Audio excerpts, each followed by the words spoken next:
B2B et B2C ont-ils droit à une exposition médiatique proportionnelle à leur importance? J'observe au contraire que la couverture média du B2C est disproportionnée, notamment dans le domaine des hautes technologies. Ceci s'explique sans doute par le fait que les médias, pour plaire au lecteur, se focalisent sur des anecdotes faciles à comprendre, embellies de titres accrocheurs et évocateurs pour ces publics. Pour mieux comprendre la raison de ce déséquilibre, Visionary Marketing a demandé à Dave Sobel, animateur du podcast Business of Tech et acteur reconnu des services informatiques aux entreprises, de faire toute la lumière sur ce sujet. Des interviews, des chiffres, des faits, des études. Pas de blabla, ce sont les podcasts de Visionary Marketing disponibles sur toutes les bonnes chaînes de balado-diffusion. Bonjour, je suis Yann Gourvenec. Le sujet du jour, B2B et B2C. Pourquoi le B2B compte et mérite une plus grande couverture médiatique? Un sujet de Mandy Phillips pour le compte de Visionary Marketing.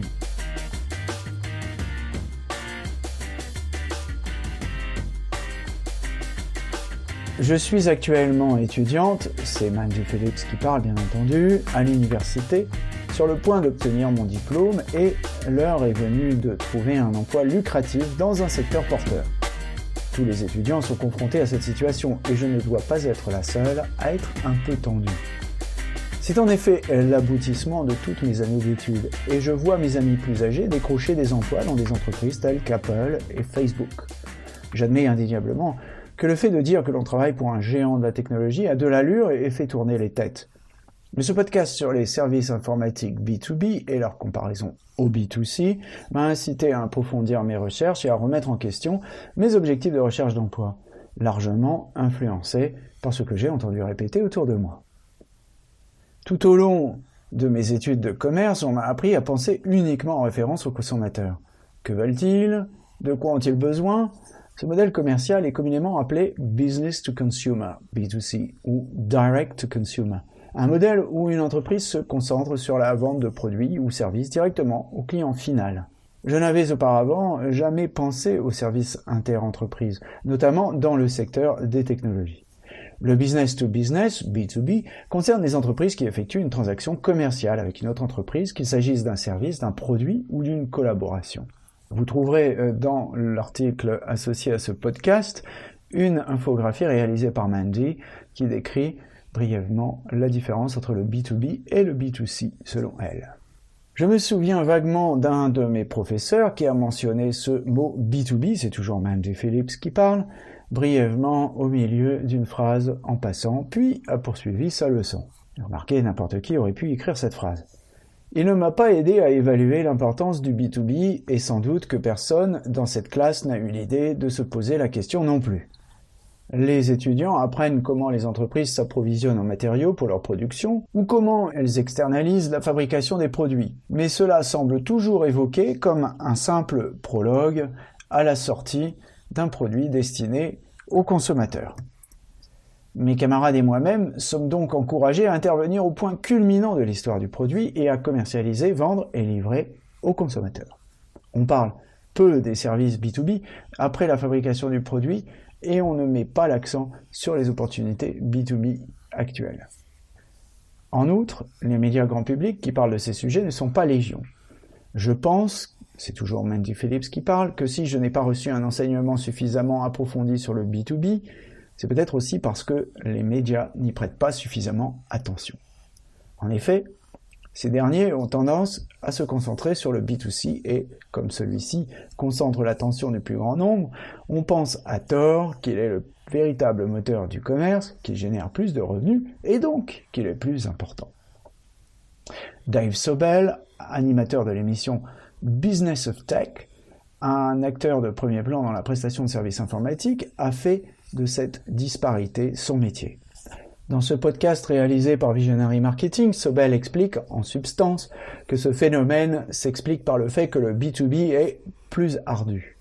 Comprendre les niches au sein du B2B est très complexe.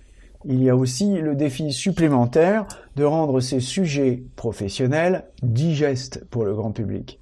Le B2B est d'abord difficile et demande beaucoup de temps, d'attention et de travail. Ce n'est pas nécessairement la tasse de thé des journalistes qui essaient de toucher les masses et d'intéresser le consommateur final.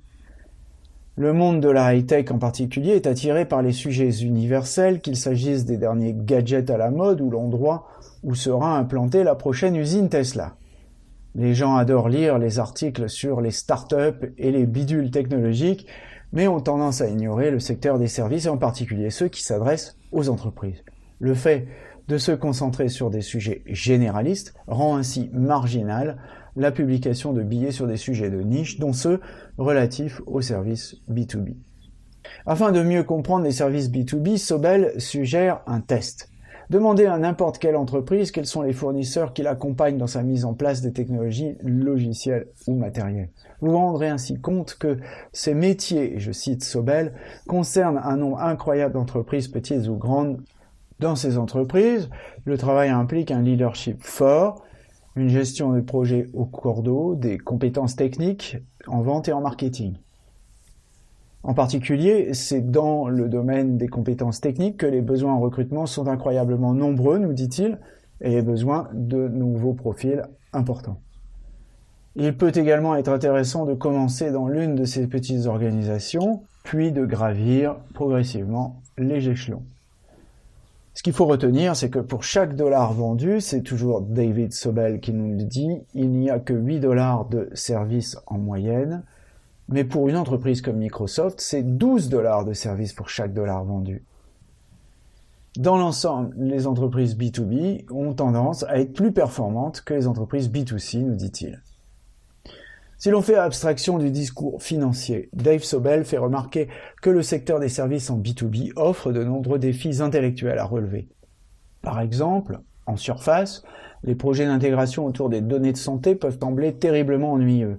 Pourtant, une autre manière de regarder ce thème est d'y entrevoir le défi de mettre des données vitales à disposition tout en préservant la confidentialité des données qui transitent d'un système d'information à un autre.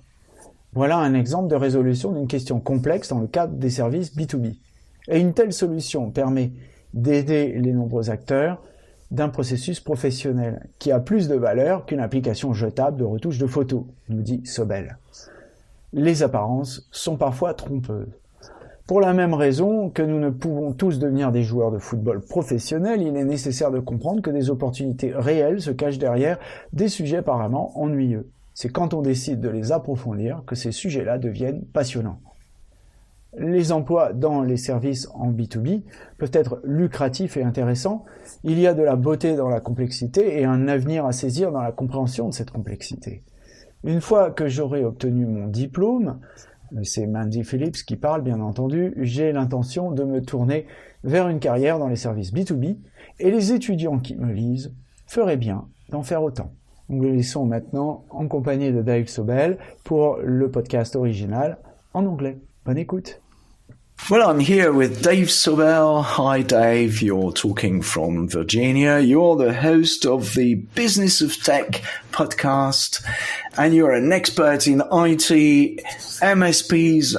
Well, I've heard your CV on YouTube. Actually, it was so exciting, and I couldn't stop it. So it was jam-packed with things and anecdotes and everything.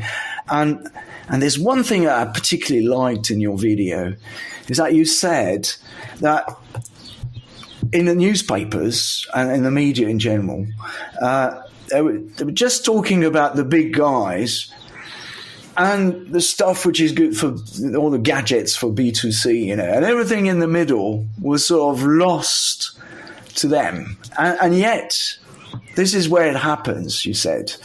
And I'd really like you to tell me about this and why, and maybe evaluate how much we're losing there between these big tech guys and then the small fry.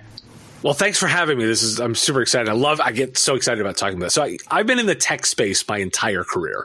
And so where I think it's interesting is I can quote some initial stats. For every $1 of Salesforce that's sold, there's $8 of services. For every $1 that Microsoft sells, there's like $12 of services. And I draw this sort of media triangle, and I always talk about the fact that business tech loves the stories that are broad, right? If we think about like the Wall Street Journal, BBC Finance, like all of these areas, they love big tech stories. They love consumer products. They love gadgets. We like talking about Apple and Microsoft and Facebook and all of those companies. That's what they talk about, but they rarely talk about services. Then I go over to the tech press and a version of that, and it's kind of the same story. We love Silicon Valley. We love startups. We love products. We love gadgets, but we don't love services. And then too often in the services space, there's actually it becomes kind of pay to play, where those are much more about being leads than they are about talking content. But for me, the services piece of technology is so important. If you're a typical business owner, you are interested in technology, you understand that you're going to leverage it in your business, yet you're going to be working with somebody to make it effective. Like that's just the way this all goes. And so understanding that space, that services space that I've spent my career in, that's now what I do from a coverage perspective. And so I try and look at the news in the market and then make determinations going, okay, I'm going to pull some stories and I'm going to pull some pieces. I'm going to tell you why this matters for services companies. Mm-hmm. Now, so this is what you're doing with the business of tech. And but why do you explain that so much of the business is going unawares then?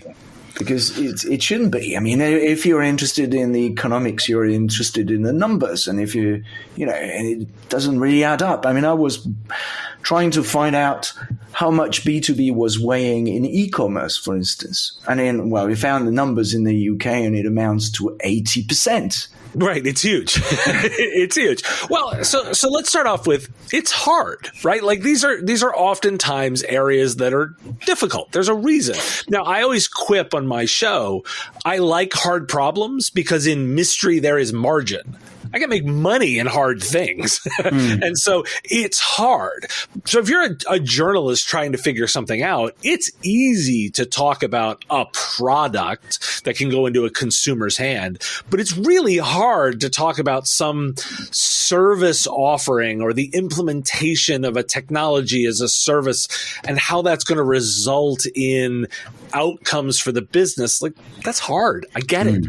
But that doesn't mean it's not the actual meat of how this stuff happens. So it's hard. It takes a good deal of time and attention and research. And that's not necessarily a broad engagement when you're thinking about kind of news and journalism. You're trying to make it really broad. You're trying to make it interesting to an end consumer. By the way, they do great journalism on things like the Financial Times and the Wall Street Journal. Like, I'm not dissing on that. I think but they are trying to go so broad and they can't necessarily handle every niche that's out there. Yeah. So smaller media companies like mine can go in and say, we're just going to focus on this one area and we're going to be really good at it. And that's what we're going to do. And don't you have some special news websites and news media who are dedicated to certain niche services or managed service providers or and there's a number of different media offerings. My particular focus was to focus on podcasting and then video content. Because again, I think that's kind of the future. I think that's the way media is going, and people are proving to really like slightly longer form content for analysis, but also short form news content. The business of tech's kind of big innovation was that it's a 5-minute daily. And it's designed to be easy to consume, that you can listen to the daily show on your podcast catcher of choice, and you can get 5 minutes and get some news and actionable insights every single day. And over time, of course, it builds a whole knowledge of insights and perspectives and trends. And then we use the bonus episodes and some of the video long form stuff to go deeper into a topic. We want to explore crypto, for example, and does it apply to IT services? We want to explore e-commerce trends. We want to explore marketing trends. We want to explore. So we'll use the longer form content to do that. Okay, very interesting. We'll make sure that people can actually subscribe to your podcast from the piece we will publish. Now, okay, I understand that this niche that we've described is in fact very big and then generates a lot of money, I suppose there are lots of jobs as well associated with this. There are tons of jobs with it. So I always, if anybody is interested in understanding this space, I always tell anyone interested to play this game for the next 2 weeks. In your life, every business that you encounter, I want you to ask, hey, who helps with your technology or who helps with your computers? You'll always find a spectrum. A lot of time it's a company, right? So it's a company that's involved with some outsourcer or some bit, and you'll ask your dentist, you'll ask your doctor, you'll ask the people at the, at the local mom and pop stores that you visit, like any of your professional relationships, your accountant, like all these people you'll find. There's probably some company all the way down to it's one or two independent consultants that do that work. That's the space that I'm talking about. And those are all businesses, right? Those are all businesses, and they have a lot of different components. There's the leadership element of it. There's, of course, the technical piece of that job, project management. There's sales and marketing. There's all the bits that go into running a business, all in those businesses. So you're exactly right. There's tons of jobs here, and particularly on all the technical skills, technology is desperate for more people. The quickest way in is saying, like, I have some technical skills. Wow, they are in demand right now in terms of this entire space. Okay, is that only true for engineers, or is it also true of marketeers and salespeople and people like that? Yes, and yes. Obviously the lead is always some level of technical skills. But by the way, there's a whole element of customer service that goes along with this. And you can learn technical skills, and oftentimes if you come with really great customer service skills, they can be applied in this space. So yeah, from a job perspective, so much opportunity here. And they can be great, you can start and then move up in these small organizations very quickly and take on more and more responsibility. Okay, so I think we're on the same page. There's a lot of money. There are loads of jobs to grab out there. And yet, when we talk to your average student, be it in business school or engineering schools, they're not very excited about service like this, B2B services. They're more into, consumer services or consumer products. They think it's easier. So what should we say to them? Well, so my answer to that is look, I get it. I get the hype, but for the same reason that we may not all be professional football players, you need to understand that the actual opportunity is in lots of really boring things. But what's interesting to me about these quote unquote boring things is they become really fascinating when you go deep. The reason they're not as interesting to you is because you do not understand the complexity. And complexity is really fascinating because you can then solve problems in lots of neat, interesting ways. And the further you get into a complex idea, the more you find there's subtlety. That's the power. And so, yeah, at first glance, you may not think that that's interesting. You do not understand enough to understand why it's interesting. And so I always tell people, like, I use this example and say, like, medical data processing integration sounds really, really boring, right? But when you get into the subtlety of, like, how are we going to properly handle patient data as it moves between systems? We want to protect people's privacy, yet at the same time make that information available. It's like, oh, wait a second, that's a really interesting intellectual challenge. Oh, and by the way, we're helping people. Like, we're actually helping people get really great medical care, as opposed to selling them some disposable, photo editing app or it's like what's actually making a difference in people's lives. And we hear all the time, particularly from young people, that they want to be in areas that make a difference. They want to be in jobs that make a difference. Well, here it is. Like, it's in these subtle problems of the way services are delivered to people. That's where some really interesting stuff happens. Well, thank you very much, Dave, for this passionate plea for B2B services. Now I know what to say to my students and how to motivate them. Thank you very much indeed. Happy to help. Thanks for having me. Surtout, n'oubliez pas de mettre une bonne note à ce podcast si vous l'avez apprécié.